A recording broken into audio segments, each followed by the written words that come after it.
마가복음 8장 14절로 26절까지의 말씀입니다. 같이 읽습니다. 시작. 제자들이 떡 가져오기를 잊었음에 배에 떡 한 개밖에 그들에게 없더라. 예수께서 경고하여 이르시되 삼가 바리새인들의 누룩과 헤롯의 누룩을 주의하라 하시니 제자들이 서로 수군거리기를 이는 우리에게 떡이 없음이로다 하거늘 예수께서 아시고 이르시되 너희가 어찌 떡이 없음으로 수군거리느냐? 아직도 알지 못하며 깨닫지 못하느냐? 너희 마음이 둔하냐?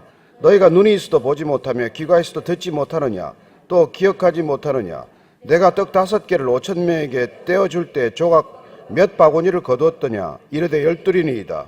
또 7개를 4,000명에게 떼어줄 때 조각 몇 광주리를 거두었더냐? 이르되 7이니이다. 이르시되 아직도 깨닫지 못하느냐 하시니라.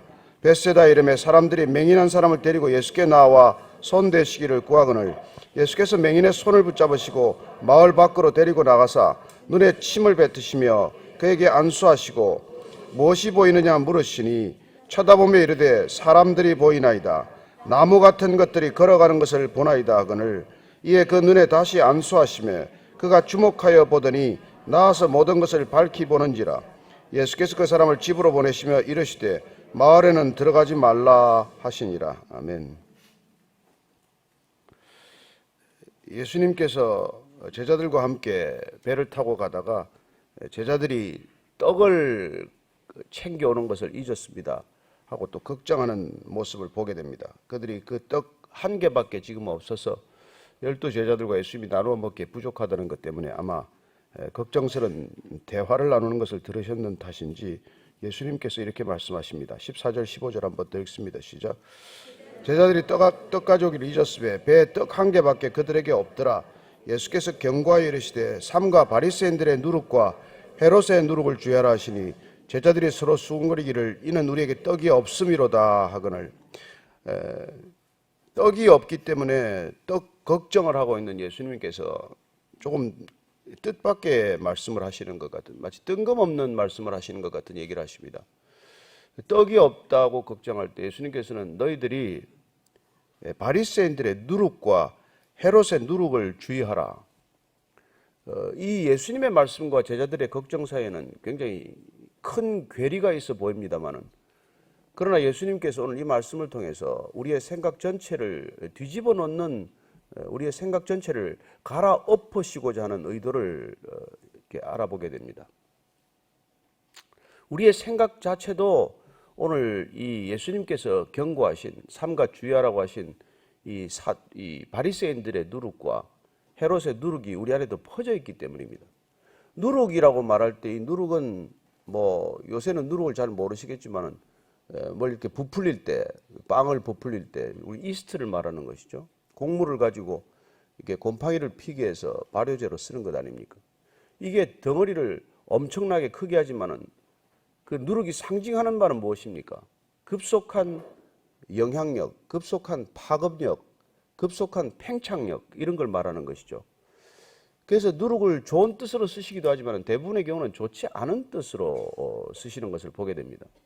누룩이 가지고 있는 이 상징성, 그 모습을 가지고 우리 안에 예를 들어서 죄가 누룩처럼 퍼져나간다. 그래서 이스라엘 백성들이 출애굽할 때 이게 급속히 그날 밤에 하룻밤에 이제 다 짐을 싸서 나올 때 발효한 빵을 만들지 않습니다. 그래서 그 발효하지 않은 빵을 먹기 때문에 그 사람들이 지금도 유월절을 지킬 때 이 발효하지 않은 빵을 만들어 먹을 때 누룩을 집에서 없애야 합니다. 누룩을 집에서 없애기 위해서 이스라엘은 지금도 유월절을 지키기 위해서 나라 전체에 누룩을 다 없이 해야 합니다. 유월절 규례이기 때문에. 어떻게 나라 전체에 있는 누룩을 다 없앨 수가 있겠어요? 그래서 이 사람들이 이렇게 머리를 짜낸 게 요르단하고 협상 계약을 맺어가지고 누룩을 문서상으로 전부 다 팝니다. 그래서 이스라엘의 전체 누룩이 다 요르단으로 넘어간 걸로 하는 거죠. 그리고 이제 유월절 끝나고 나면 그 누룩을 도로 사오는 그런 형식적인 일들을 지금도 하고 있다는 거예요. 그만큼 이 누룩, 이게 어떤 죄성을 상징하기 때문에 그 누룩을 없애야 된다는 데 대해서 아주 절박한 생각들을 가지고 있는 것입니다. 그런데 오늘 예수님께서 그 죄 감염력을 누룩에 비유할진데 그 두 가지 누룩을 조심하라는 거예요. 우리가 살아가면서 두 가지 큰 흐름을 조심하라. 두 가지 큰 생각의 줄기를 조심하라. 어떤 그런 말씀을 해주고 싶은 것이죠. 그게 뭐냐면 하나는 바리새인들의 누룩이요, 하나는 헤롯의 누룩이라고 말합니다. 바리새인들의 누룩이란 무엇입니까? 신앙 전체를 틀어지고 앉아서 신앙을 형식주의로 만들어 놓은 것을 우리는 바리새주의라고 말하는 것이죠.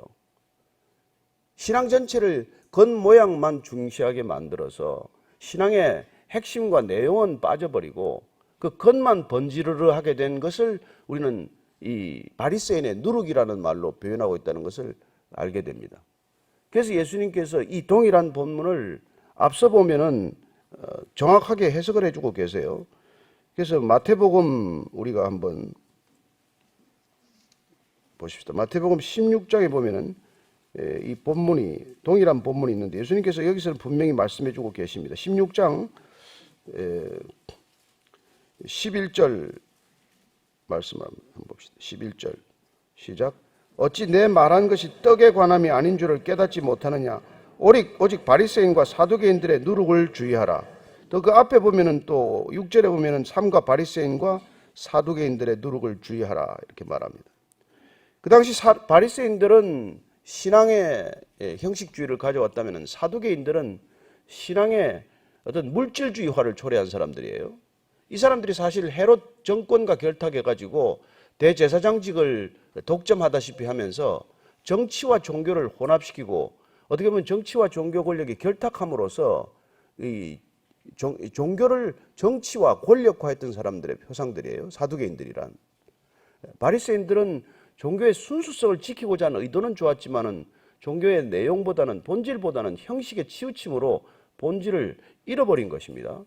그래서 예수님께서는 이들의 신앙, 바리새인들의 형식주의적 신앙, 이걸 한마디로 이렇게 표현해 주고 있습니다. 우리가 다시 한번 마태복음 23장 23절 24절을 한번 읽으십시다. 그들의 신앙이 뭐가 문제인지, 우리가 형식에 치우치고 본질을 잃어버리면 어떤 신앙이 되는지를 마태복음 23장 23절 24절에서 이렇게 정말 상징적으로 설명해 주고 계십니다. 시작. 화 있을진저 외식하는 서기관들과 바리새인들이여, 너희가 박하와 해양과 근체 11조는 들이되 율법에 더 중한 바 정의와 긍휼과 믿음은 저버렸도다. 그러나 이것도 행하고 저것도 버리지 말아야 할지니라. 맹인된 인도자여, 하루살이는 걸러내고 낙타는 삼키는도다. 외식주의라고 하는 것을 알게 됩니다. 바리새인들의 문제는 형식주의, 외식주의, 외관주의, 이게 문제인 거죠. 늘 겉이 더 중요한 것입니다. 늘 형식과 절차가 더 중요한 거예요. 예배의 본질보다도 예배의 형식이 더 중요한 것이고 신앙의 본질보다도 신앙의 겉모습이 중요한 것이죠. 근데 그 겉모습이 어느 정도 중요하냐면은 이분들은 박하와 회향과 근체 아주 작은 것까지 계산해서 11조를 정확히 바치는 사람들이에요. 그렇지만은 율법이 더 말하고 있는 더 중요한 것, 정의와 그 사랑과 인애와 그 다음에 이 믿음과 이런 것들은 다 저버렸다는 거예요. 예수님께서 그걸 뭐 앞에 이 형식을 부인하는 건 아니에요. 앞에 것도 필요하지만 그러나 더 중요한 것을 놓쳐서는 안 된다. 그 말씀을 하시는 것이죠. 그러니까 우리가 신앙의 형식은 필요합니다. 그러나 형식에 묶여서는 안 된다는 것이고 신앙의 형식은 이대로 있어야 합니다. 그러나 그 형식이 본질을 앞서서는 안 된다는 것이죠. 늘 이게 우리 신앙에서 우리 스스로를 성찰해야 될 부분이라는 것입니다. 그래서 맹인된 인도자여, 하루살이는 걸러내고 낙타는 삼키는도다. 여러분, 하루살이는 눈에 보입니까? 옛날에 하루살이 여러분 입에 쑥쑥 들어가는 거 한번 경험하셨어요? 길거리 가다가 뭐 입을 해보려고 하면 그냥 쑥쑥 들어와요. 그런 거는 뱉어내지만은 정작 낙타는 삼키는도다. 그런 건 꿀꺽 삼키는 거다. 낙타가 어디 들어가겠어요? 이런 비유를 하시는 거죠. 너희들 내 눈에 있는 들보는 보지 못하고 남의 눈에 티끌만 빼려 하는구나. 그건 마찬가지 표현이죠. 눈에 무슨 들보가 들어가겠어요. 그래서 우리가 형식주의, 외식주의, 위선주의 이런 외관주의에 빠지면은 이건 우리 신앙의 본질을 그냥 한순간에 거품으로 만들고 만다는 것입니다. 그래서 우리가 살아가면서 어떻게 보면 이 인생을 사는 거대한 두 가지 흐름이 이런 거예요. 형식주의, 외관주의가 있고 왜 우리가 이렇게 그냥 뭐 그 차림에 이렇게 신경을 쓰겠습니까? 남 보란 듯이 살고자 하는 이유가 뭐예요? 그것도 다 거칠에 불과한 것 아니겠습니까? 또 하나는 사실 이 헤롯주의라고 하는 것, 헤롯은 그 당시에 이 사두개인들과 결탁을 해서 사실은 그들의 관심은 정치적 권력과 종교 권력을 가지고 돈을 버는 게 목적이었어요. 뭐 지금도 그렇지 않습니까? 정치 권력을 쥐면은 결국 예산권을 가지게 되고 나라 재정을 그냥 마음대로 좌지우지하는 것 아닙니까? 결국 권력을 위하는 이유가 뭐예요? 권력을 왜 그렇게 잡으려고 합니까? 그래서 한 정권이 탄생하면 부의 이동이 일어나게 돼 있어요. 돈이 급속히 어떻게 보면 기존 권력에서도 새로운 권력으로 이동하는 거예요. 그 작업을 하는 게 다 예산이고 정부 정책이고 뭐 그런 것들이에요. 알고 보면. 예? 뭐 더 길게 얘기하지 않겠습니다. 그런 것들을 하는 게 뭐냐면 그게 헤롯의 이게 누룩이란 말이에요. 헤롯의 누룩. 헤롯의 누룩이란 결국은 돈을 탐하는 우리의 이게 속내를 말하는 것입니다. 그게 우리의 신앙을 우리를 걱정으로 끌고 가는 이유라는 거예요. 우리가 걱정하고 사는 삶, 우리가 이 땅에 살아가는 삶의 이런 모습이 된 까닭은 그런 형식주의와 그런 물질주의가 우리를 휩쓸고 있기 때문에 그렇다는 것입니다.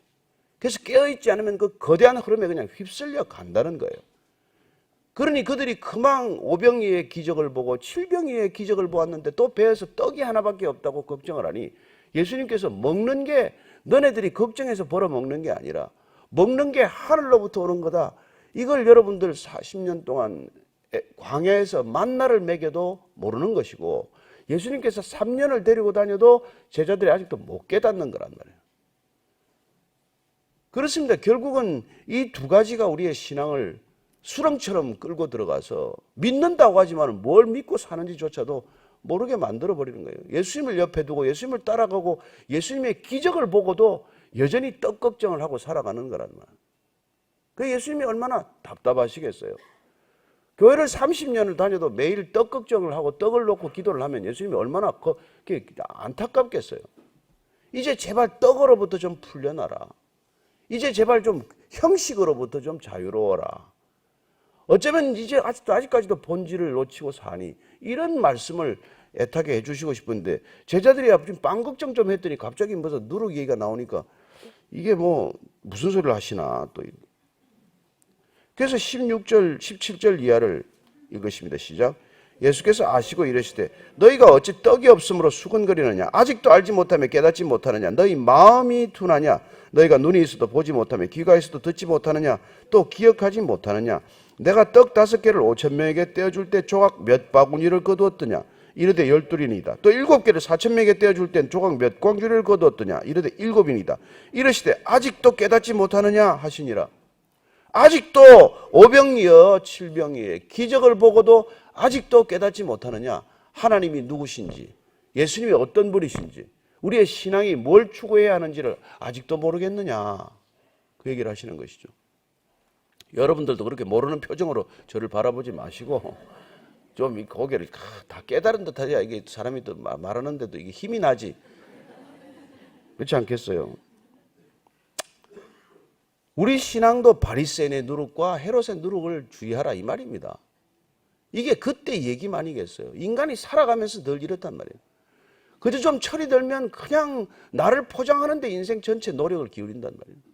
나의 겉을 치장하는데 모든 이 에너지를 다 쏟아버린단 말이에요. 우리가 밖을 꾸미는 것에 10분의 1이라도 내 내면을 성찰하고 내면을 꾸민다면 우리가 이렇게 살겠어요? 그러니 우리가 신앙 안에서도 형식주의에 치우쳐 있기 때문에 그냥 예배 절차 뭐 가운을 입고 하고 뭐 이런 게 너무 중요하고 말이죠.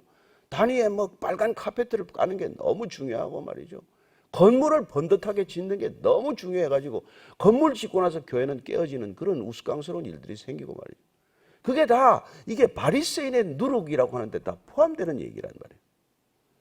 그 다음에 우리가 그렇게 뭐 평생을 기도하며 뭐 어쩌네 하는데 여전히 근심과 걱정에서 자유롭지 못하면 우리는 도대체 이 헤롯의 누룩에 그냥 감염되어도 단단히 감염된 거란 말이에요. 그게 예수님께서 이 제자들을 여기까지 이끌고 왔는데 기적을 베풀어 줘서 기적을 통해서 예수님이 누군지를 보여주셨는데, 그래서 예수 믿는 삶이 뭔지를 알게 하셨는데 여전히 예수님을 곁에 두고도 걱정하는 제자들에게 예수님이 정말 일침을 가한 것이죠. 너희들 아직도 그런 누룩에 지금 영향을 받고 있느냐. 그러니까 우리가 이 세상을 살아가면서 이 거대한 흐름을 우리가 거스르기 위해서는 예수님의 이 진리에 대한 열정과 사랑과 생명력이 없이는 불가능하단 말이에요. 그냥 몸만 여기로 왔다 갔다 할 뿐이지 그냥 그 흐름은 그 사두개인 바리새인의 누룩에 감염되어 살아가는 거예요. 그래서 그들이 맹인된 자가 인도하는데 그 맹인이 맹인을 인도하는데 또 거기 또 따라간단 말이에요. 그 맹인된 인도자들은 바리새인의 누룩과 그들 자신이 사두개인의 누룩에 감염된 사람들이에요. 그러니 그들이 백성들을 모아놓고 가르치기를 예수님은 안 가르치고 자기들의 누룩을 전파하는데 전심을 다 기울이고 있단 말이에요. 그게 거대한 종교 시스템이라는 것입니다. 예수님이 종교를 창시하러 오셨어요? 그런 누룩을 또 퍼뜨리기 위해 오셨냐고요. 여러분, 사탄의 전공 과목이 종교예요, 종교. 그래서 이 땅에 이렇게 종교가 많은 거예요. 종교로 걸면 꼼짝 못 하잖아요. 그렇게 멀쩡한 사람들이 이단에 끌려가는 거 보십시오. 이해가 됩니까? 무슨 정말 괜찮은, 동경대학 나온 사람들이 거기 오음진리교회 가 있는 게 이해가 되세요?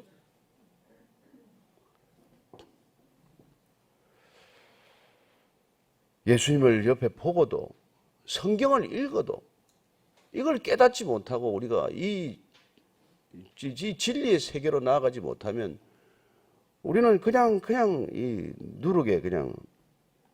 그래서 우리가 그렇게 살아가는 모습을 우리가 어떻게 살고 있는지를 그 다음에 이 벳세다에서 맹인 한 사람을 통해서 오늘 예수님께서 말씀해 주시고자 하는 것입니다. 22절 이하를 읽습니다. 시작. 벳세다 이름에 사람들이 맹인 한 사람을 데리고 예수께 나와 손대시기를 구하거늘 예수께서 맹인의 손을 붙잡으시고 마을 밖으로 데리고 나가서 눈에 침을 뱉으시며 그에게 안수하시고 무엇이 보이느냐 물으시니 쳐다보며 이르되 사람들이 보이나이다. 나무 같은 것들이 걸어가는 것을 보나이다. 잠깐, 벳세다 다시 이제 이쪽 갈릴리 쪽으로 넘어와서 맹인 한 사람을 데리고 예수께 나왔습니다. 맹인들이 지금 말이죠. 맹인이 간절하게 지금 낫겠다고 예수님께 예를 들어 바디메오처럼, 여리고성의 바디메오처럼 예수여, 예수 그리스도여 이렇게 뛰어온 사람이 아니에요. 아마 사람들이 예수님이 오니까 이 맹인을 데리고 간 거예요. 맹인 데리고 이제 예수님께 갔어요. 너 예수님께 가면 눈을 뜨게 하실 거야. 맹인은 지금 예수님을 잘 몰라요. 그리고 예수님에 대한 간절한 무슨 이 소망을 가지고 나온 게 아니에요. 그렇게 나왔더니 예수님께서 그 맹인에게 믿음 없음을 아신단 말이에요. 이 사람 자기 믿음으로 온 게 아니에요. 사람들에게 이끌려 온 거예요. 이끌려 그냥 교회에 온 거예요. 한번 교회 와보라고. 그랬더니 예수님께서 그를 데리고 밖으로 나가십니다. 그리고는 눈에 침을 뱉으시고 말이죠. 그에게 안수하시는 거예요. 이상하잖아요. 그냥 눈을 뜨게 하면 될 텐데 또 침은 왜 뱉습니까? 우리 같으면 기분이 엄청 나빴겠죠. 그죠? 그리고는 이제 손을 대셨는데 예수님께서 이게 한꺼번에 눈을 뜨게 하지 않아요. 무엇이 보이냐 물으니까 이 사람이 뭐래요? 사람들이 보입니다. 나무 같은 것들이 걸어가는 것 같습니다. 눈앞에 얼쩡얼쩡 이렇게 사람 왔다 갔다 하는데 이게 나무가 마치 걸어가는 것 같단 말이에요.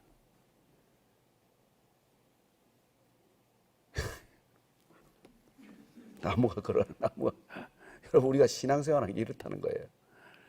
뭘 보기는 보는데 뭐가 걸어가는지 정확히 모르고 꼭 우리가 이 맹인이 예수님께서 그냥 이렇게 안수를 해주시고 침을 뱉어서 말이죠. 눈을 뜨게 하는데 눈을 뜨기는 뜨는데 아직 종잡지를 못해. 흐릿해요. 아직도 분명하지가 않아요. 선명하지가 못해요. 그냥 나무 같은 것들이 걸어갑니다. 나무 같은 것들이. 예수를 믿기는 믿는다는데 교회를 다니긴 다닌다는데 진리의 세계가 확연히 눈을 뜨지 못하고 늘 뽀얘. 뭘 봤는지 몰라요. 근데 뭐가 왔다 움직이기는 이제 움직여. 그전에는 전혀 움직이는 것조차도 움직임을 몰랐는데 지금은 움직이는 건 조금씩 보여요. 보이기는. 예수님께서 다시 이러십니다. 25절 26절입니다. 우리 예수님께서 참 너무 좋으신 분인데, 자, 이에 그 눈에 다시 안수하심에 그가 주목하여 보더니 나와서 모든 것을 밝히 보는지라. 예수께서 그 사람을 집으로 보내시며 이르시되 마을에 들어가지는 말라 하시니라. 뭔가 나무 같은 것이 걸어가는 게 보입니다라고 하는 이 흐릿한 상태를 주님께서 허락하신 까닭은 이 사람이 흐릿한 게 보임으로써 비로소 보고자 하는 열망이 생긴 거예요. 그전에는 볼 수 있다는 기대나 소망이 전혀 없다가 눈을 조금 뜨니까 보이네, 보이기 시작하네, 볼 수 있네, 움직임이 감지되네. 그래서 그는 보아야겠다라고 하는 이 열정을 불러일으키는 것을 보게 됩니다. 그리고는 다시 안수를 하는 거예요. 한 번 더 확실하게. 저는 이 본문을 보면서 이거 앞에 거는 물세례고 뒤에 건 성령 세례 아닌가, 이런 생각을 했어요. 다시 안수하심에 이제 비로소 그가 주목하여 보게 되는 거예요. 이제는 여러분, 성령 세례를 받아야 주목해서 보는 일이 있단 말이에요. 그리고 나야 모든 것을 밝히 보게 된단 말이에요. 여러분, 이 세상을 밝히 보셔야 합니다. 이 세상이 어떤 세상인지 아시안컵에 너무 정신 뺏기지 말고, 아니 뭐 보지 말라는 얘기는 아니에요. 저도 결과는 궁금하기도 하더라고요. 박항서가 어떻게 됐나. 박항서 이름 때문에 바카스 많이 팔리는 거 아십니까? 바캉스 때문에 베트남에 바캉스 동이 났대요. 나는 한 사람의 그 바캉스 집사님 한 분 때문에, 그 믿음의 사람 하나 때문에 온 국민이 그렇게 기뻐하고 하나 될 수 있다는 게 중요하단 말이에요. 우리가 마치 이때 이 월드컵 때 축구 그 자체가 중요한 게 아니라 그 박항서라는 분의 리더십, 그 믿음의 리더십 때문에 한 나라가 그렇게 하나 될 수 있다는 게 나는 정말 살아있는 믿음이란 말이에요. 그러니 여러분들이 하고 있는 일에 박항서처럼 좀 해보시라고요. 네? 박항서만 볼 일이 아니고 그 사람 연구를 좀 해야 되지 않겠습니까? 네? 그 사람이 운이 좋아서 그래요? 무슨 단순히 서번트 리더십 때문입니까? 아니요, 치밀한 또 전략을 분석을 해요. 예? 요르단의 장점이 뭐고 단점이 뭔가. 또 선수들은 하루 푹 쉬라 그러고 본인은 사우디아, 일본전에 가서 그걸 들여다보고 일본하고 붙을 경우, 사우디하고 붙을 경우 뭐가 장점이고 단점인지를 말이죠. 나의 장점으로 적의 약점을 치라, 이거 아닙니까? 그리스도의 장점으로 이 세상의 약점을 쳐야 돼요. 우리의 약점을 세상의 강점으로 보완하려고 하면 못 이깁니다. 우리는. 그래서 오늘 우리가 이 성령 세례를 받아야, 눈을 다시 밝히 떠야 모든 것을 밝히 보게 된단 말이에요. 세상이 한눈에 들어와요. 여러분, 정상에 올라가야 파노라마처럼 이 세상이 펼쳐질 거 아니겠습니까? 그냥 5부 6부에 있으면 나무밖에 안 보인단 말이에요. 나무가 걸어가는 것밖에 몰라요. 그래서 이 거대한 세상의 흐름을 거슬러 올라갈 수 있는 이 생명력이 안 생긴단 말이에요. 우리 주님께서 우리를 이 세상 가운데서 말이죠, 건져내셔서 다시 세상에 보낼 때는 밝히 보아야 이 세상에 가서 세상에서 길을 잃지 않을 것 아니겠어요? 또 가가지고 세상에 또 길을 잃고 또 헤매면 어떡하냔 말이에요. 불렀는데. 그래서 오늘 우리가 이 말씀을 우리가 깊이 새기면서 세상 가운데서 제발 이제는 세상을 밝히 보고 뭘 위해서 이 세상을 걸어가야 되는지, 제발 나무 같은 것들이 왔다 갔다 하는 소리는 하지 마시고, 그렇게 우리가 오늘도 이제 선명하게 이 세상을 보고 살 수 있게 되기를 축복합니다.